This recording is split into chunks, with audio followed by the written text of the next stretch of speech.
Hi guys, it's Lily and welcome back to my channel.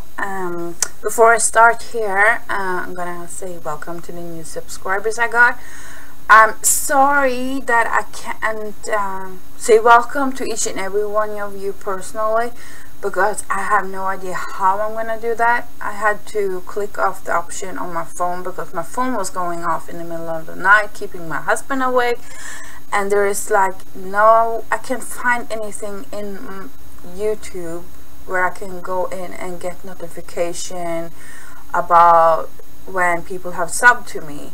So that's why you haven't gotten any personal message. So but I would have liked to do that. But anyways, thank you, and I hope you will like the channel. I do have a variety of things, and I do play with all kinds of mediums really, but of course this vintage glamorous chic is my main style. So, and on that note, today is one of those projects, and I made a wall hanging, and I have to move the camera on this one. I can't hold it in have it in one place and move myself or the item, because the item is so big. That's why. So if it gets too bumpy, I'm sorry, but that's just how it has to be. Okay. I wanted to make a wall hanging with a wedding appliques I've been given, namely the wedding dress Nana JL54 Janet gave me. Oh, and on that note,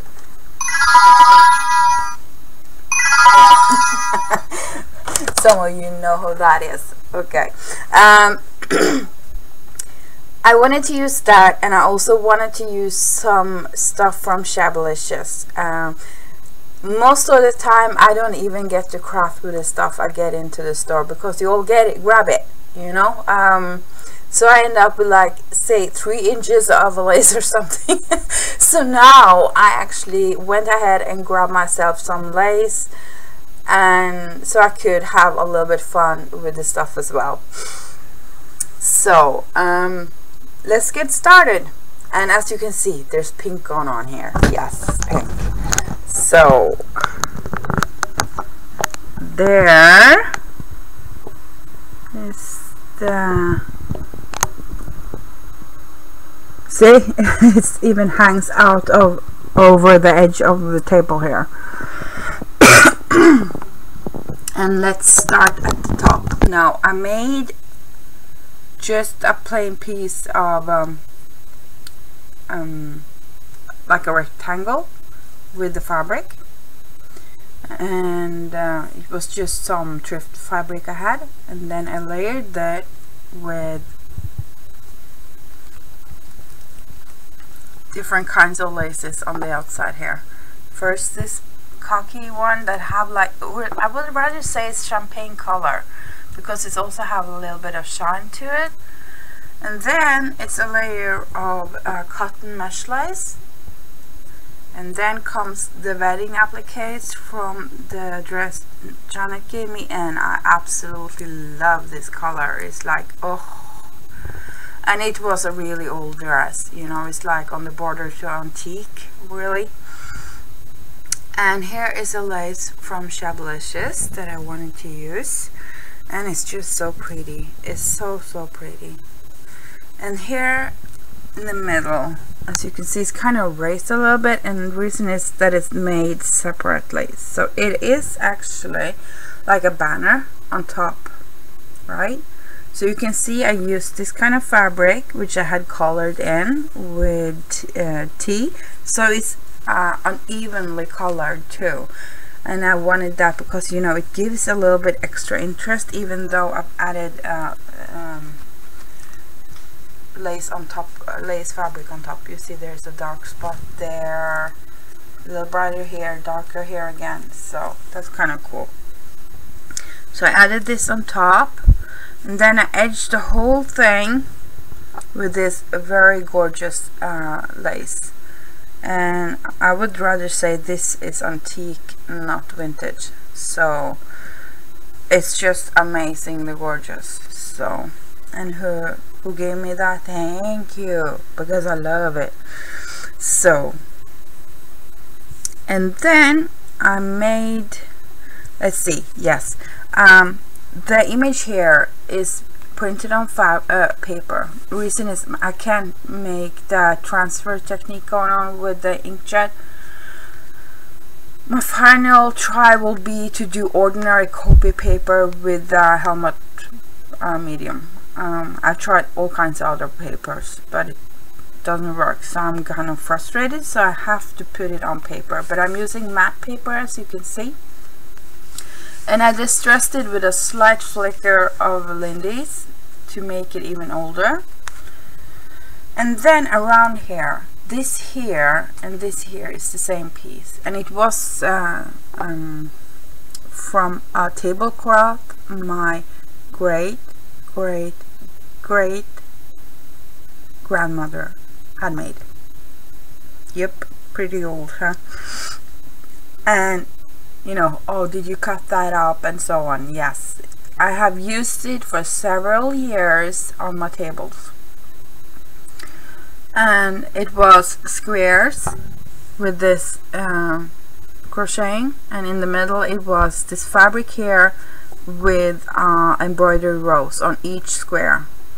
But the embroidery started to fall apart, and this here you can see the shape that it is in now. It's not, it was starting to get holes and whatnot, so it was done and it was time to give it a new life. So I cut it out, and then you can see I scrumped it all together here to make it rectangular to fit the image. And then I left the border here because I didn't want to lose that it used to be the tablecloth, my best I have made. So, and it's colored in with a little bit of Lindy's, and I used steampunk sepia for coloring on all the items here in this product. So it have a slight touch of shimmer. You can see the shimmer on the picture, but the shimmer kind of have a tendency to disappear in fabrics, but that's just how it is. So, and I left the edges very rough, didn't care to make it all perfect because I wanted it to be a little tattered to show and emphasize the tablecloth. And here, this ribbon here, I got this one in US, and I got it in silver and in pink. And if it wasn't for the fact that it was $2.50 per yard to buy, I would have gotten something for the store as well, but this is just too expensive. You know, you have to double it, so it's like to make sure you have all your fears covered and everything. So I thought it was too expensive. So, and then I made the top here, and this is lace from Shablicious, and I absolutely love this lace. You can cut this up so many ways. You can have this part here, and you can use those as appliques. You can cut this so you have a singular trim here and here. So it's like 20 ways to do it. And here you can see the slight gray shimmer here, and that's because there's still shimmer in the steampunk sepia, and I thought that was extra neat. It gave me the right tea color, but at the same time gave me the little gray that kind of emphasized the silver bling in the middle, right? So that's kind of cool. Always picking up the color from another item on your work makes it all glued together, sort of, you know. So, and then to give the tassels, which is also thread from US, I gave them like an anchor on top here with these here and this one, and these were given to me by Trisha, I believe. So, and then in the middle part here, okay, so the flower here I made with different doilies, these thinner white ones, there is more bedding appliques from the flower. There is thicker cream ones, and then it's a knitted flower on top. And this here is from Webster's Flea Market, where me and Janet went, and I could have killed to go back there. It was so amazing. But you know, if you saw my jewelry haul, you know why I think it was. I scored. Oh my gosh. And I didn't secure it. You see, it's just the it's a brooch, so I just pinned it in case I wanted to change it, you know. So okay, so and then let's see, these sprays here, they consist of different things. This and the ribbon and these here are from one spray. They actually attach to each other. There was a big pink flower as well, and I had it on first, but I thought, oh my gosh, this is no, this is way too pink. So I took the flower off and I added the chiffon flowers from the shop. Yay, I could use some, yay! And I really like these because they are off-white. The pearl in the middle is very simple, but they're just, they look luxurious sort of. So I really like that. And then I wanted to use the Gypsophilia sprays, and they come clear white, but I've used the Steampunk Sepia to touch them up. I just dipped the pencil and a brush in them and slightly washed them. And same I did with this. You know, it was crisp white in between. Now it's like brown, and you can see the gorgeous effects that two-toned Lindy's gives. See, you have the slight touch of the silver going on, makes it more tattered. And also this flower here was touched up with the same, and as I mentioned, the lace. And here you have more of these flowers, and there's one pointing down in the middle to emphasize the length, and the middle medium. And here's another little cluster, and kind of see what's there. And this one I actually in addition used some rice bead sprays I got from Trisha. Hi Trish. Okay, and just fold it up here so I can show you this. On the bottom here I added this pretty lace I was given, and now I'm hunting for it for the shop because I want it. I want more. It's so nice. So, and here there's one more of these sequin blings, and there is a piece of the dangling Shablicious lace, which I just centered the sequin on top like I did on the top of the wall hanging. And I made tassels, and this is a newer lace in the shop, a dainty fine one. And here's a vintage one,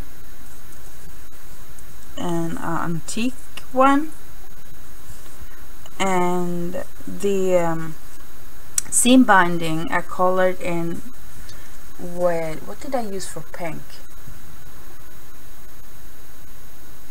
I used the spun sugar. No, it was not the spun sugar, it was, oh never mind, it's one of the Tim Holtz ones. And then there's a touch of Steampunk Sepia on top of it to make it a little brownish or tattered. And then this piece here is from Goodwill. Hello Goodwill.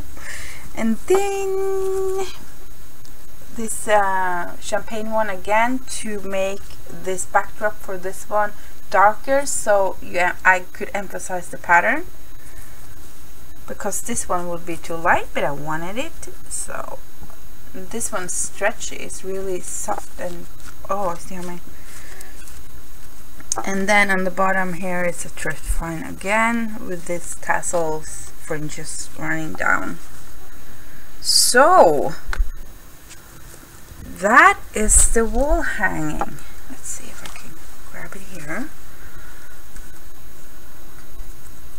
There. I hope you like it.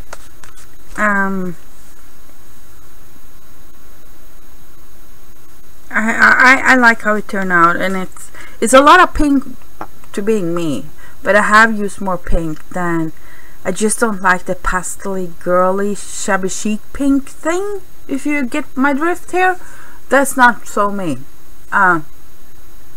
especially when it's like paper flowers. It's just too much, but sometimes I like it, you know. There. So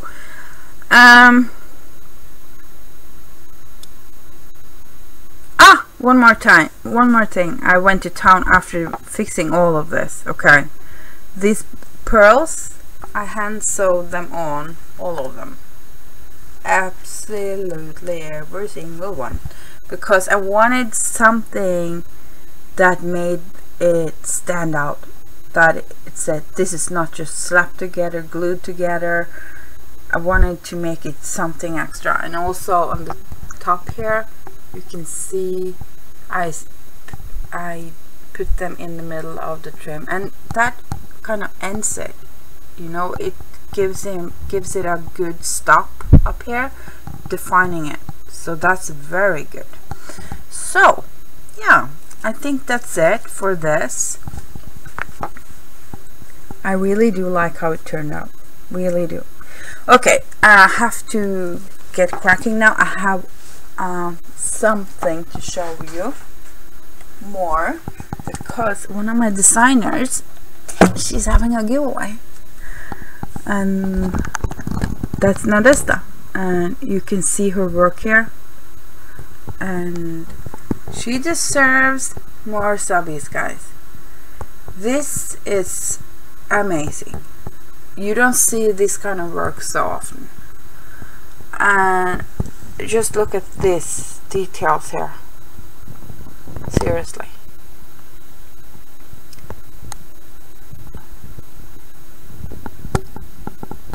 So when I got this, I was like gobsmacked. I was really gobsmacked. It's just amazing.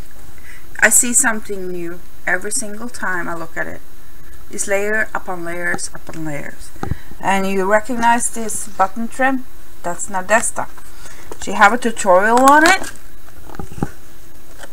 and if it wasn't that, just the outside is gorgeous, right? Hang on. Look at this. Seriously, it's like, hello, and look at the dimension here, and there's no details left out, nothing. It's just amazing. She is amazing. So she is having a giveaway now, where you can win a gift card from Shablicious, and she's just asking you to tell me what your favorites are and to sub her. And if you want even more entries, you can do a video response. Easy peasy way to do that. Go to Shablicious, steal some pictures of your favorites, and put together a slideshow and tell about her giveaway, and you have 10 entries. That's easy, and you have to be a member of the Shablicious group, so it's not a big deal. So I popped a link to the shop below, of course, and then I will pop a link to Nadesta's giveaway. And I hope I see you on her channel as well. She deserves it, and she's also such a kind-hearted, generous lady as well, and she have done some amazing swaps with many people now. So go and sub her and give her some love, and hopefully you win the gift card. Okay, thank you so much for watching. I'll speak to you all soon. Bye.